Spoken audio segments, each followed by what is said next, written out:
Como é viver com a depressão e a ansiedade? Bom, não existe uma resposta simples para essa questão.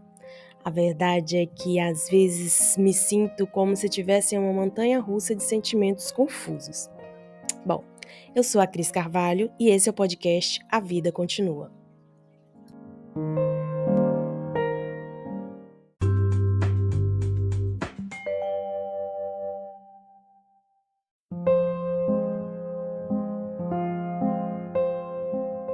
Oi, gente, sejam muito bem-vindos ao primeiro episódio do podcast A Vida Continua. E hoje nós vamos falar sobre como é viver com depressão e ansiedade. Descobri há alguns meses que sofro de depressão e ansiedade. A princípio foi um choque, mas aos poucos eu fui aprendendo a lidar com toda essa confusão que se instalou em minha mente. Existem dias que eu acordo eufórica, com vontade de rir para o mundo e conversar até com os passarinhos na janela. Já em outros, eu não quero nem me levantar da cama, conviver em sociedade e eu só quero chorar o tempo inteiro. Os sinais sempre estiveram aqui, mas eu os ignorei o máximo que pude. Certa vez, ao terminar de ler um livro que deixou óbvio desde o início que a protagonista morreria, tive uma crise terrível e não soube identificar o motivo. Naquele momento, bom, era uma sensação de sufocamento, o coração disparado e um medo de morrer que disparou todos os alertas do meu corpo. Em outro momento, quando não cheguei nem perto do resultado esperado com o lançamento, eu acordei com uma dor de cabeça tremenda e pensamentos fixos de que eu era um fracasso. E não adiantava tentar mudá-los, pensar outra coisa, eles simplesmente não iam embora. A minha paciência estava sempre por um fio. Todos os dias, na hora de levar as crianças para a escola, as coisas desandavam. As respostas do meu corpo eram gritar e chorar, e como as crianças provavelmente fariam, né? E a vontade de socializar diminuía cada dia. Eu fui fechando-se no meu casulo e fui ficando cada vez mais solitária. Aos poucos, eu deixei de gravar os vídeos engraçadinhos para as redes sociais, aqueles que todos adoravam. Eu não queria mais criar conteúdo, perdi a concentração na hora de escrever as histórias, mesmo tendo uma trilha mental com todos os acontecimentos. Eu não conseguia colocá-los em palavras. Então, em um dia desses caóticos, eu deixei as crianças na aula e quando voltei para o carro, eu comecei a chorar. Porque eu não queria que eles crescessem com uma mãe que mal sabia controlar os próprios sentimentos.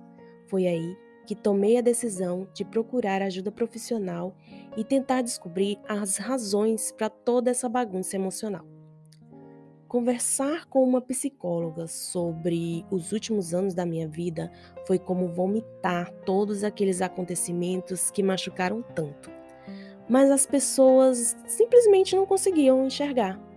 Descobrimos juntas que criei a Cris como uma forma de dar voz à mulher forte que habitava no corpo frágil.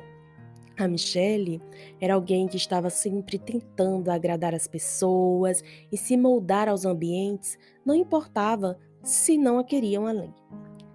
A mudança começou aos pouquinhos, bem devagar, de dentro para fora. Consegui ter uma melhora significativa em poucos meses, sem precisar de medicação.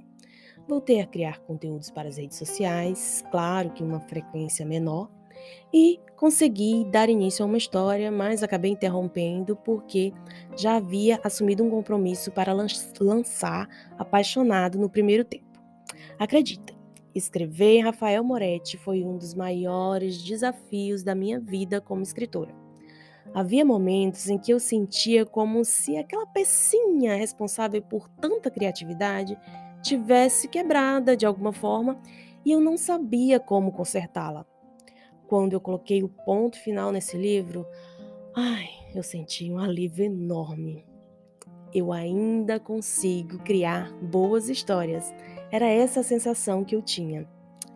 Quando Vini e Duda surgiram para mim, seria apenas uma noveleta, mas uma coisa levou a outra, e no fim eles haviam tagarelado sem parar no meu ouvido. Escrever os últimos capítulos foi quase um parto. Eu reescrevi o final 2 vezes. Passei um fim de semana inteiro enfiada no computador para terminar o livro. E quando lancei, não foi. Como assim as pessoas não gostam de mocinhas com tendências vilanescas? Bom, lá no fundo, eu sabia que a Duda, assim como todas as mulheres donas de si mesmas, não seria bem compreendida. Enfim, aceitei e comecei a planejar novas histórias e outras aventuras. Tudo parecia ir muito bem, até que um dia eu não quis mais me levantar cedo, manter o foco na escrita. Eu queria chorar, porque todas as minhas amigas conseguiram terminar os seus livros e lançarem, enquanto eu não conseguia terminar um único capítulo. A letargia voltou com força total e dessa vez eu não conseguia me levantar sozinha. Chorava quase todos os dias, me sentindo um fracasso total, achando que minhas histórias nem eram tão boas, que os personagens criados por mim não eram cativantes. Foram semanas complicadas, dias em que desejei fugir para as montanhas e ficar sozinha, porque nada parecia fazer sentido para mim. O casulo se fechou novamente. Para ser bem sincera com você, ouvinte, eu quis desistir dessa coisa de escrever e ser a Cris Carvalho que fala sobre a força de mulheres comuns. Houve um dia em especial que eu desejei voltar a ser a Michelle, a esposa perfeita, mãe dedicada e filha exemplar. Desejei não saber tanto sobre o mundo a ponto de precisar de uma caixa maior. Desejei ardentemente ser a pessoa submissa que aceitava tudo sem reclamar. Desejei ser alguém que não sonha ter uma carreira sólida e próspera. Cogitei por um breve momento desistir de quem estava me tornando e ser apenas a esposa, mãe, filha de alguém. Mas havia uma voz chata no fundo da minha cabeça gritando insistentemente: desistir não é uma opção. Passei uma semana inteira vivendo no automático, tentando arrancar a todo custo aquela parte minha que era vista como um problema.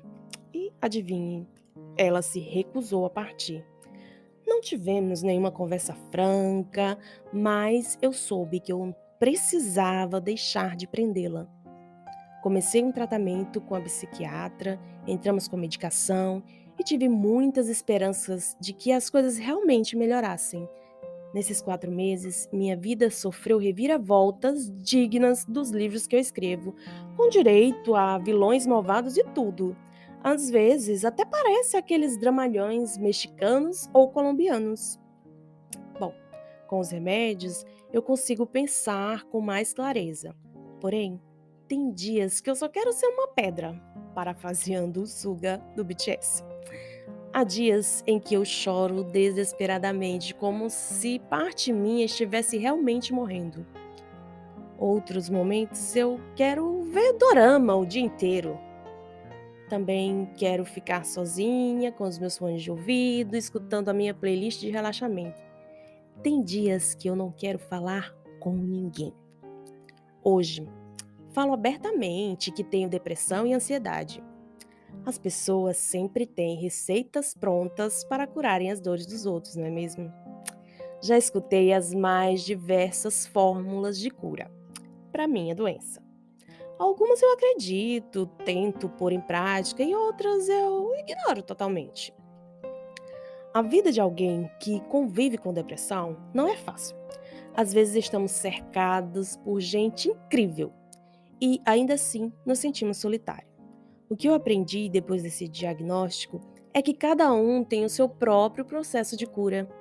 O meu envolve escrever um blog falando sobre coisas que sempre estiveram entaladas na minha garganta, fazer stories diários sobre os mais diversos assuntos, assistir doramas fofos ou nem tanto, né? ouvir músicas que trazem mensagens positivas para a vida, um salve para a BTS, Marcela Thaís, ir sozinha no meu lugar favorito e tomar uma soda italiana, fazer pilates, gravar um podcast e fofocar com as minhas amigas. E está tudo bem. Gente, eu tenho consciência de que a minha vida não segue uma linha reta, que existem muitas curvas e obstáculos pelo caminho. O importante mesmo é conseguir ser fiel a quem eu realmente sou, sem máscaras, sem disfarces. No final, todas as partes, até as imperfeitas, se encaixam e formam um quadro digno de ser apreciado. Gente, eu espero que vocês tenham gostado desse episódio. Para ficar por dentro de tudo que rola no mundinho da Cris, é só me seguir no Instagram, @eucriscarvalho, com Y, tá? E um beijo, até o próximo episódio.